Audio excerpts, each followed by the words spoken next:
Hey, yo, man, check it out. This is Black Deniro, a.k.a. D-Boy of the Year. And I want to give a special shout out to Mikey T, the movie star, man. Stay tuned, you dig? Can you explain how your friendship with Meek Mill started? Like everybody else. Just rapping. We always in the back cave a lot together. Mainly, Gil named the back cave. Rug wanted to name it Insomnia, and Gil was like, hell no. So Gil named the back cave. So the back cave was consist of me, Meek Mills, Mike Knox, Gillie the Kid, and Ape Gang. Those were the main people. Other people came, like Joey Jihad and Reed. Them niggas was popping out, but we were there every day. Every day it was me, Meek, Gillie. Me and Gillie was there every fucking day. Knox. And yeah. Me, Gil, Knox, Meek, and Ape Gang. Reddy and Garcia. Yeah. And Preem. So we was always in there. Always Cypher just, that was the days that Cypher just come out of no fucking where. Motherfucker turn the beat on in the car, niggas rapping for hours. And you turn this something on in the studio, niggas rapping for hours. Or they playing each other the shit that we did the day before or last night. So it was always like that. And I believe Meek, the first time I did a record with him, he was in his studio and he was going to do something with Reddy, I believe. And I think Reddy left.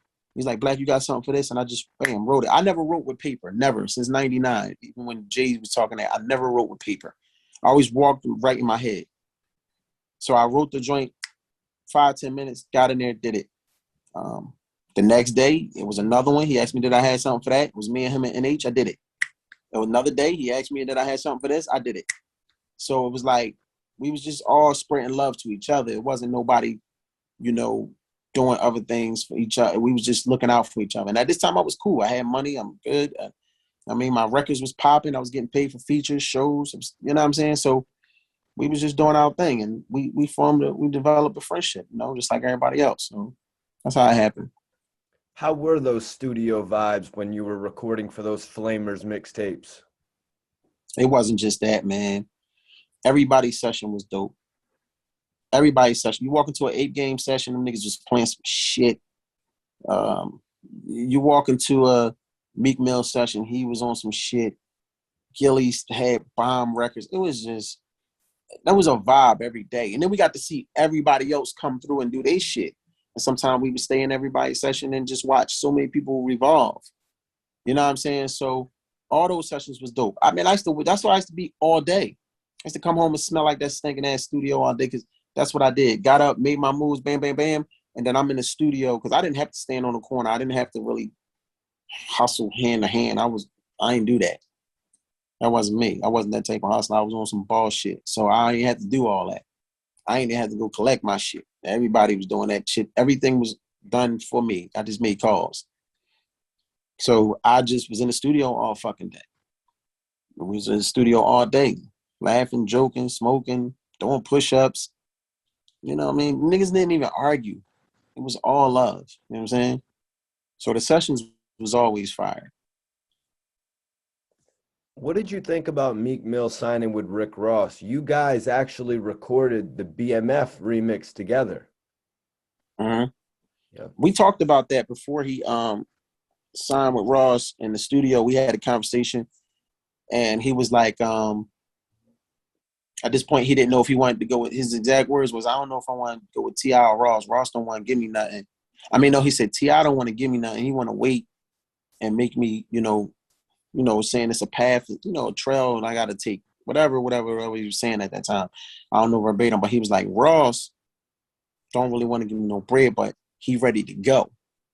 He was like, shit, I was asleep in the crib, and I was supposed to do that record with him and Wale. He woke me up like, yo, you get on the record? He said, shit, I thought he was playing. I got right up, boom, and did it. He ain't washed my face or nothing. He did the record.